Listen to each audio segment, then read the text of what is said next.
Good afternoon, everyone. It's Shamila Ramjawan coming to you from the Red Corner Chat.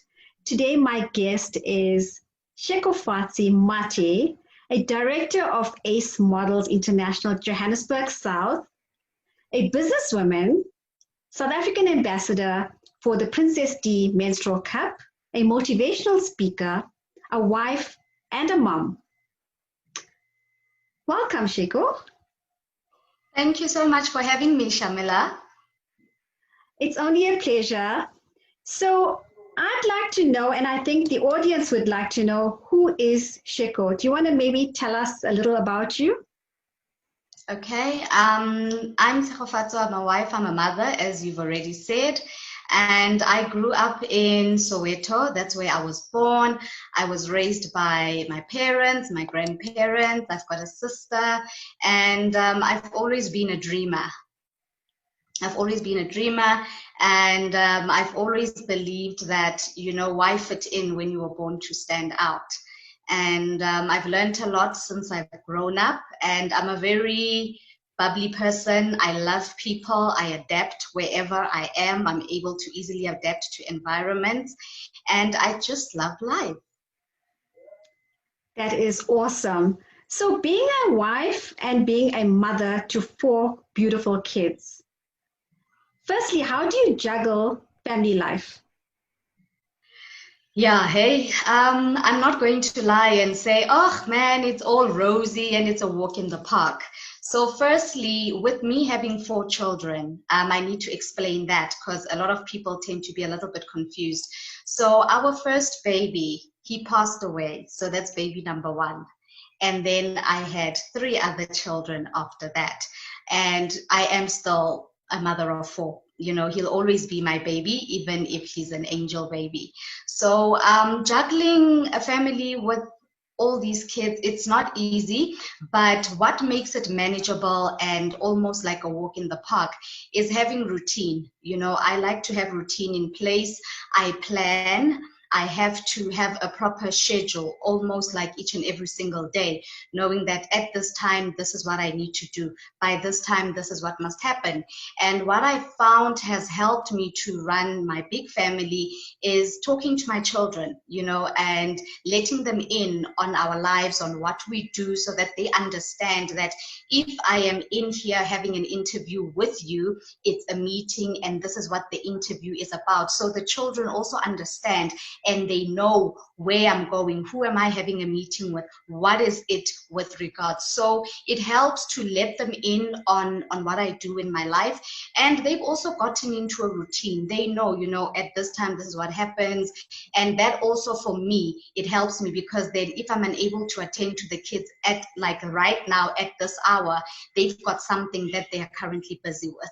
So it takes a lot to juggle, but things that give me sanity is prayer. It gives me sanity and, listening to music that inspires me. So that's really what keeps me going and helping me to manage my home. Tell me a little bit about homeschooling. Homeschooling. I'm telling you, when the lockdown happened and I needed to adapt and just jump into it, it really came as a big shocker to the system because now with 3 kids, that means 3 devices, number 1. And that means each of them, I need to be there for each and every single one of them. Now with the homeschooling, my kids start at 8:30 in the morning. All of them start at 8:30. So I need to wake up early, extra early, before I wake them up, make breakfast for them, get them ready, wake them up. And then after that, switch on the devices, make sure that each and every single one's schoolwork is ready, whatever it is that is needed for that day, that it's there. And now my grade R, I need to sit with her, right? So from 8:30 until she's done at 11:30, 11:45, I'm sitting with her doing the schoolwork. And then my grade 2 daughter and my son in grade 4, they're a little bit more independent. So I'm able to now and then just go supervise, oversee, and just make sure, that they understand. And they know that if there's something that they don't understand, they do come to me and say, Mom, what does this mean? But now it's become a lot easier. We've kind of gotten into a routine, and I mean, the teachers have really done an exceptional job up until now. So yeah, it's also, I've also had to adapt a lot to that, because now usually when they are at school, that's when I work, right? That's when I can do my meetings. That's when I can attend to business and do things in the house. But now that time I am using for homeschooling. And then by the time the last one is done with school, then that's half the day gone. So I've needed to adapt a lot, but now it's been going well. I know you're doing all of this on your own because your husband is a doctor on the front line. So do you want to maybe tell us about that? How are you coping with that? You know, it was very difficult at the beginning. I'm not going to lie. I was very scared, you know, at the beginning of the lockdown, thinking, oh my goodness, you know, he is right there having to be with people who are sick and having to help them, you know. But I also understood that he's very passionate about what he does, and he's a very safe person, you know. He takes safety very, very, very as a very, very top priority. So I knew that, you know, he would have the correct measures in place, you know, proper protocols would be followed, and make sure that to the best of his ability he protects himself and therefore protecting us. Because remember, once he's done at work, he needs to come back home to us. So we also had to adapt even at home in terms of him arriving. You know, normally when he comes home, the kids would run to him and we all get excited to see him.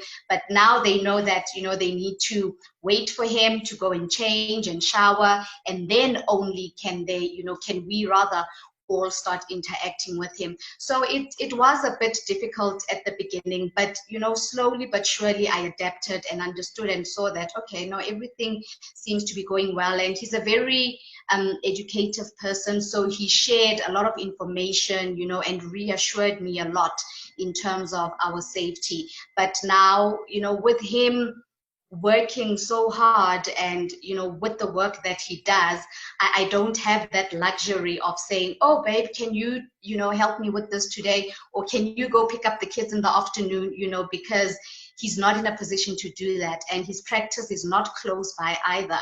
So most of the things I've had to learn to make the schedules work for myself, because I know that I don't have someone who I can quickly say, please help me here. But he's also been very supportive, very understanding, you know, and very patient, knowing that, you know, a lot of the things he's depending on me to run the home, to make sure that everything that's needed in the house is here. So it's how we balance each other out. It's clear that you have a very balanced life, I must say, Tshego. So coming from being a wife, being a mother, a housewife, so many hats that you wear, do you maybe want to share your journey on the Mrs. SA and Mrs. Johannesburg pageantry? Okay. Sure. The Mrs. South Africa pageant, let me start with that one. That was quite, it was quite an experience and a half. You know, Mrs. South Africa is more a woman empowerment pageant, and it really forced me to come out of my shell. It forced me to think out of the box. It really stretched me, and it taught me a lot. You know, I met a lot of amazing women that we built solid relationships today, and we've been good friends since then. So I got so much out of Mrs. South Africa. I learned so much, and it really exposed me and opened my eyes to so much, you know, and the networking was also absolutely amazing. And I was very proud of myself to the level that I got to, you know, because I felt that I needed to end where I ended that journey with Mrs. South Africa, and I had gotten so much out of it to the point that I reached. And then regarding Mrs. Johannesburg was an absolutely amazing experience. And now with Mrs. Johannesburg, it's more a philanthropy pageant, so which is very close to my heart. It's, you know, it's something that I love to do. So I just naturally got drawn to it. And I found myself that with the Mrs. Johannesburg pageant, I was a lot more relaxed. I was a lot more calmer, maybe because it was just in line with who I am. So it didn't really take me out of my comfort zone. I was operating within who I am on a daily basis. And I learned so much with the Mrs. Johannesburg pageant. I met absolutely amazing women like yourself, and, we've built solid relationships, and we've come a long way. And it was really, really so wonderful. I enjoyed every moment of Mrs. Johannesburg, and to the level that I got to, there's absolutely nothing I can really complain about. It was an amazing journey. It was an amazing journey, and I'm so glad I got to meet you as well. So Tshego, just with being in the modeling and beauty industry and also being a model coach, what is a core value you instill in the young girls and boys that you teach, being with the owner of or I would say the director and owner of the Ace Models franchise, Johannesburg South? So first and foremost, it's important for the girls and boys to understand that they need to love themselves the way they are, right? In the modeling world, it's no longer about you have to be skinny, you have to be this height, you have to be like this, or you have to be like that. I let them understand that the way they are enough, right? And they need to learn self-respect, because once they respect themselves, the next person will also respect them. And they also learn to respect other people. And another important thing is confidence, knowing that what they say is enough. It's neither wrong, it's neither right. What they feel about themselves is important. So self-confidence, accepting themselves the way that they are, and being able to respect people. And over and above that, we go into grooming and etiquette, we go into manners, we go into things like goal setting, we talk about bullying. So it's not an academy where it's just walking up and down the ramp and looking pretty. We really do a lot of teaching, we do a lot of motivation, we do a lot of encouragement, because it's not easy for a lot of the kids to also just get on the ramp and walk in front of a crowd of people. So learning the industry, understanding and working with the child as an individual, it slowly starts to build their low self-esteem. And then they realize that once they accept themselves and not expect that they need to be a certain way, or people expect them to behave or look a certain way as a model, now because they know that loving themselves the way they are, that is enough. So posture, how to behave in public, certain etiquette, business etiquette, table etiquette, telephone etiquette, health and wellness. So it's a lot of things that we go into. We also do vision boards with them so that they understand the importance of goal setting. So it's quite holistic in a sense of what we teach them. What sort of age groups do you actually take in?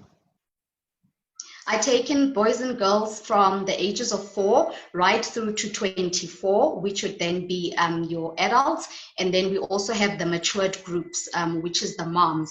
I've had a lot of moms who have seen the change in their children, and who have also sat in on a class or two, and they've seen and heard what it is that I teach the children. And they've also found that the things that I'm instilling in them and teaching them is things that they themselves feel that they could benefit from.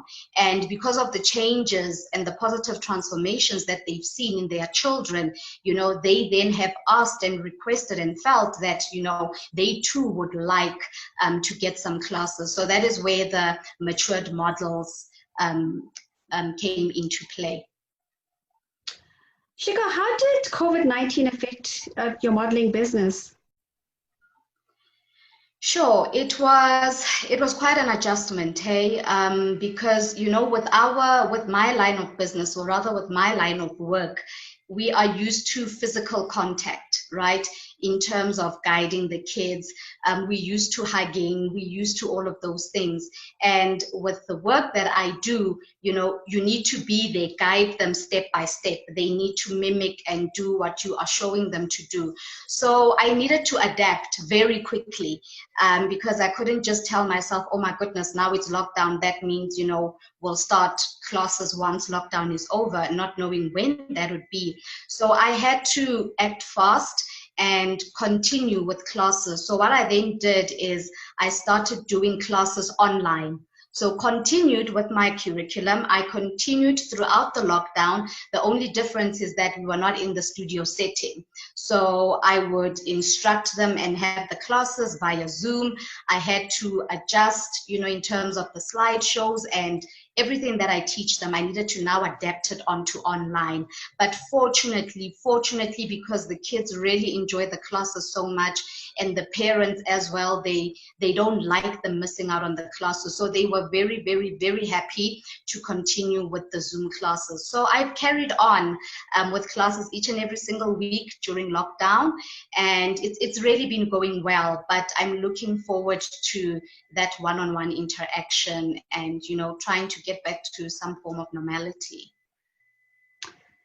You're always looking glam as a model coach.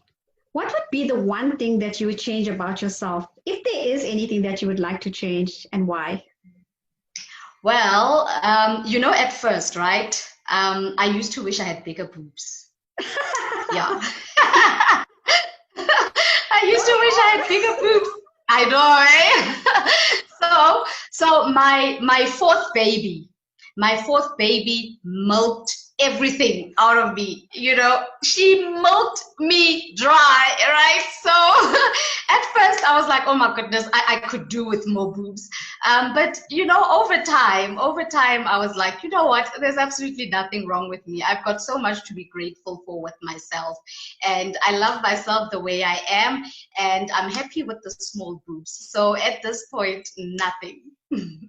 So did you speak to your husband about getting bigger boobs? Yes, he knows. He knows about it, and he was more than happy to organize me with a good surgeon, somebody who can do it for me. But again, it comes with research. I was like, why am I doing it? Why do I feel any less of a woman? And I felt that it doesn't make me feel any less of a woman. I just found that it was a nice to have, when you're wearing certain tops, it kind of just shapes you so nicely. But thanks to Wonder Bra and padded bras, it works, I was just going to get there, there's so many ways that you can there's so many things that you can actually use. They have all these sort of fillers now that you can use. There's also the push-up bras, you get the stickers, you get all sorts of stuff. Girl, there's a whole lot of things now. You're absolutely right. So I've checked them out, but the Wonder Bra, the padded bras do the deal for me. So I'm good. I'm good. Yes, I think it's a preference. We're not against anybody doing it. It's each for their own. If you feel comfortable and you want to do something to enhance the way you look, then by all means go for it. And if you can afford it as well, because it's quite expensive. Yes, yeah. So Tshego, just take me through being the brand ambassador for PrincessD Menstrual Cup. What does that entail? Okay, so PrincessD Menstrual Cup, that is an organization that produces menstrual cups, and these are done in South Africa. So these are silicone menstrual cups, and this is an alternative to sanitary pads.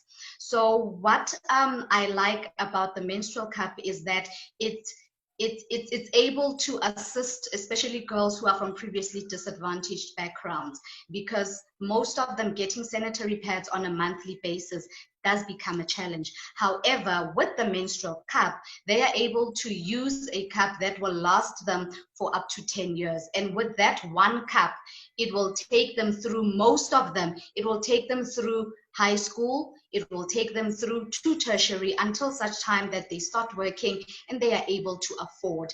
And what I like and how I became involved with the PrincessD Menstrual Cup is because it's educative. It teaches the girls menstrual health. It teaches them how to take care of themselves, personal hygiene. And it has really been an alternative for them, knowing that they no longer have to stress and worry about sanitary pads. Going through the experience, going and doing the handovers at the schools and teaching them, and doing a little bit of research and learning more about PrincessD, is we found that a lot of girls struggle. Some use feathers, some have used cow dung, some have used old t-shirts, so there are so many things that these kids use, and being able to come in and give them an alternative that lasts them for 10 years it's so fulfilling, knowing that with that one cup you have made such a huge difference in the life of this young girl. Thank you, Tshego, and thank you for being my brand ambassador. I mean, you do such amazing job in marketing the brand. Thank you for that.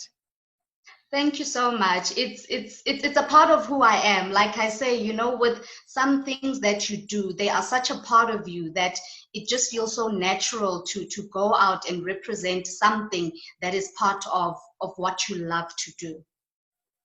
I feel so proud to actually have you at the handovers to take my brand to another level, because you do an amazing job in the activations where you actually show the girls how it's used, and the usage in the insertion, the washing, the sterilization, which is so important. So thank you so much. I truly appreciate that. Thank you. I appreciate it. And thank you too for trusting me with your brand. It's a pleasure. So Tshego, just when did you realize that you had a passion for serving and helping others? It honestly started when I was very young. My mother is a social worker, so she's been a social worker for almost as old as I am. My grandmother was also a matron and a midwife. So I grew up in an environment where I was exposed to a lot of children who had to go to foster care, children who came from abused families. And I saw the work that my mom did, because most of the time after school, I'd end up in her office until we go back home. So I got to see and to hear and understand the type of work that she does, how she helps these children. And with my grandmother as well, and my grandfather, they're originally from the Northwest. So every time we've got relatives coming in from the Northwest, coming to Johannesburg, that was always their point of arrival, and my grandmother and grandfather were those people in the community. When anybody had any trouble, they always ran to my grandmother's house for safety. If anybody was struggling with food or anything domestic or well-being, our home was always the go-to home. So I from an early age, I was happy and accepted the fact that I used to say, I'm not an only child, or with me and my sister. I share my mom with so many children, and my grandparents. So it started from there, and I grew up with that. Wow.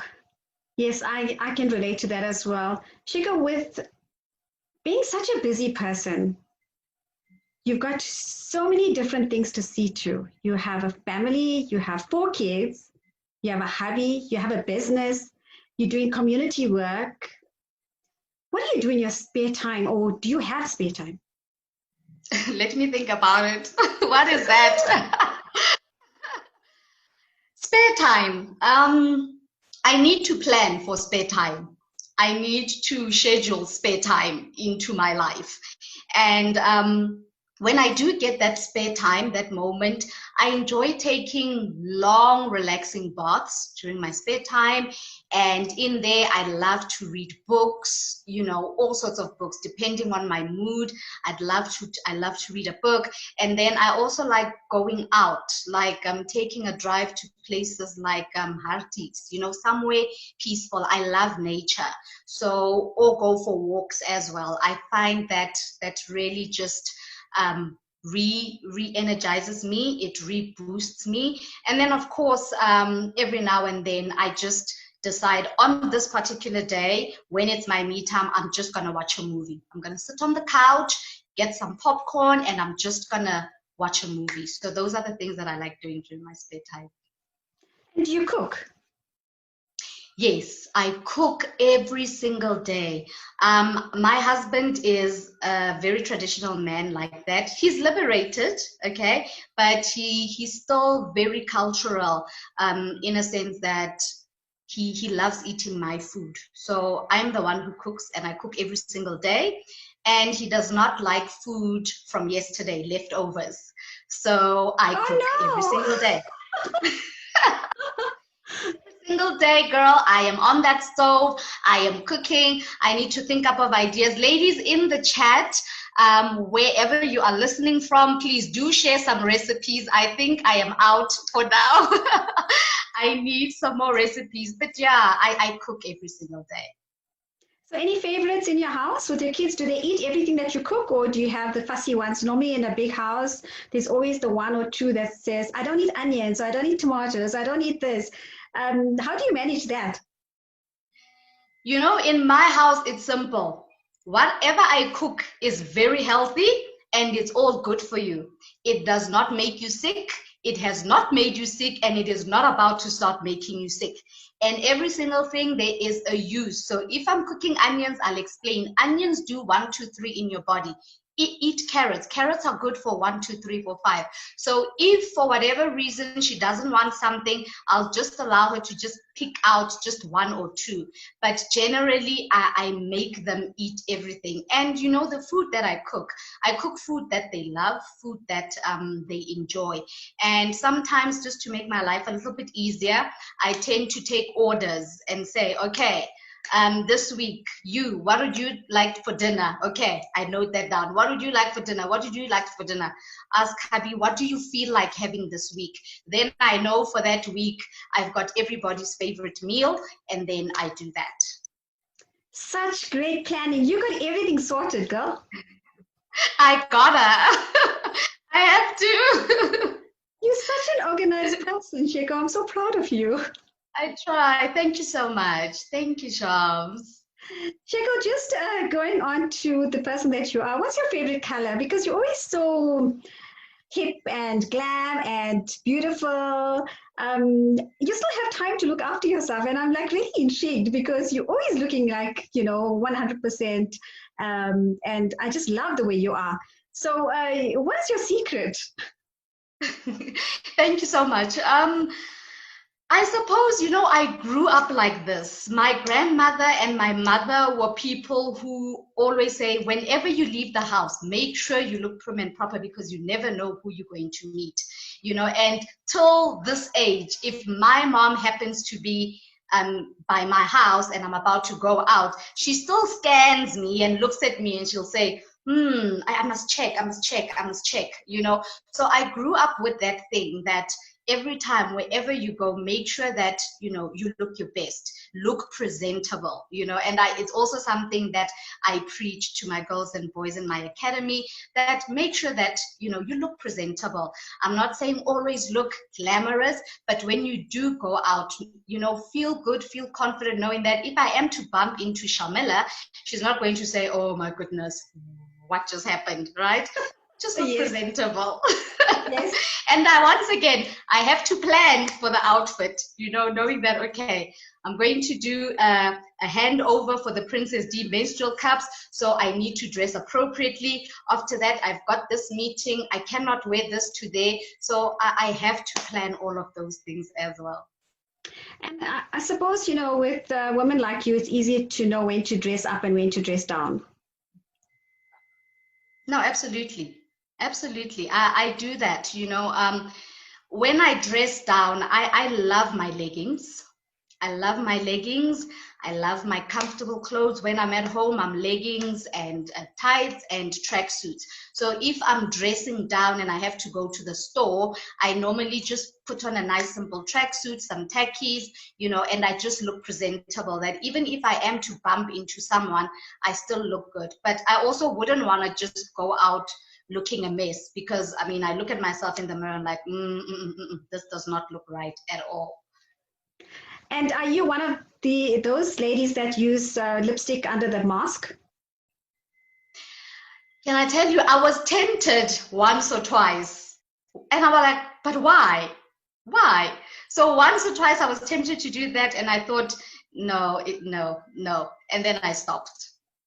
But I do, because I don't feel, Really? I feel incomplete. Yes, I feel incomplete without makeup on or without lipstick on. So But you love your lipstick.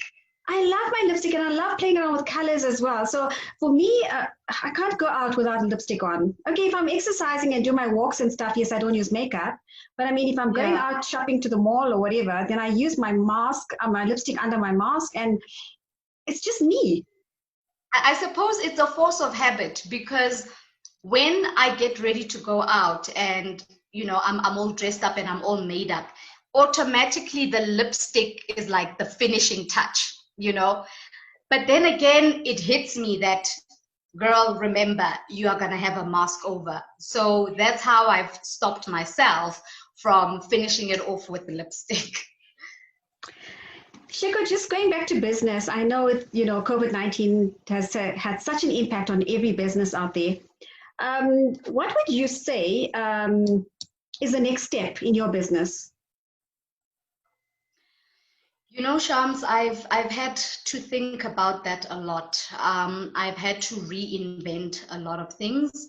And for business going forward, fortunately for me, whether I'm still able to operate online, you know, but I think I need to broaden it and make myself a lot more available, in a sense of giving my clients an option, another alternative. So give them online classes, do actual online classes, you know, where a person can actually register and do the classes online, you know, and then give them the alternative as well of face-to-face. So in that way, especially for the mature women who would love to come and attend classes, I'm based here in the South, but I still want to be able to reach them from wherever they are, whether you're in Polokwane or Northwest or Durban or wherever. I want to be able to reach them. So it has helped me to think out of the box and adapt that, you know, going forward, we're in the fourth industrial revolution. Going forward, we need